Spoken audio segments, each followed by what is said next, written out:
आज मैं आशा पांडे एक देवी माँ का भजन लेकर आए हैं। प्रेम से बोलिए माता रानी की जय, सच्चे दरबार की जय। हथवा में ले ला मैया सीखी के बढ़निया हो, बढ़ारे चल लीना।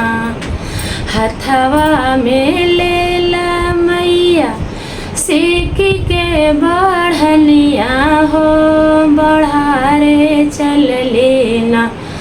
ओ जे घनी फूलावड़िया हो, बढ़ारे लेना। मैया घनी फूलावड़ी हो, बहारे चल लेना।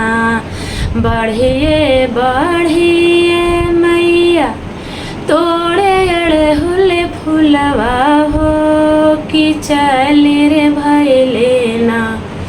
बढ़िए बढ़िए मैया तोड़े अड़हुल फुलवा हो, कि चली रे भाई लेना। मैया मालिन के दुअरिया हो, कि चली रे भाई लेना। मैया मालिन के दुअरी हो, कि चल रे भाई लेना। कन गेल किया भेला मालिन के बेटिया हो, कि गुथी देहु ना। कन गेल किया भेला मालिन के बेटिया हो, कि गुथिर देहो ना। मालिन हमारो के हरवा हो, कि गुथी देहो ना। मालिन हमारो गजलवा हो, कि गुथी देहो ना। हम पेन्ही जैबै सेवा का दुअरिया हो, कि गुथी देहु हो ना। हमें पेनी जैबै नर लोग नगरिया हो, कि गुथी देहु ना। होवे द बिहान मैया छटकल किरनिया हो, कि होत सवेरवाना। होवे द बिहान मैया छटकल किरनिया हो, कि होत सवेरवाना। हे मैया गुथव गला हरवा हो, कि होत सवेरवाना। हे मैया गुथव गले हरवा हो, कि होत सवेरवाना।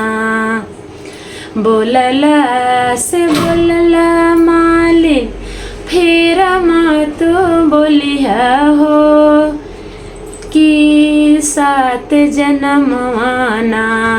बोलला से बोलला मालिन फिर मत बोलिया हो, कि सात जन्मवाना।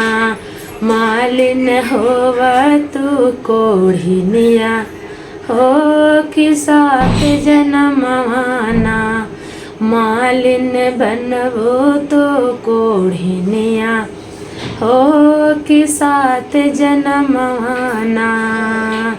इतना सुनल मालिन ठाड़े गोड़ा गिरले हो, कि अब की कसुरवाना। इतना सुनल मालिन ठाड़े गोड़वा गिरले हो, कि अब की कसुरवाना। मैया माफ करी दी हो, मैया अब की कसुरवाना। दुखिया बनई है मैया सुखिया बनई है हो, कि सात जन्मवाना। मैया कोढ़िनिया जन बनई है हो कि सात जन्म माना मैया कोढ़िनिया जन बनैहा हो कि सात जन्म माना। प्रेम से ले माता रानी की जय, सच्चे दरबार की जय। भाई बहन अगर ये माता रानी का भजन अच्छा लगे लाइक सब्सक्राइब कमेंट और हर हर महादेव जरूर बोलिएगा।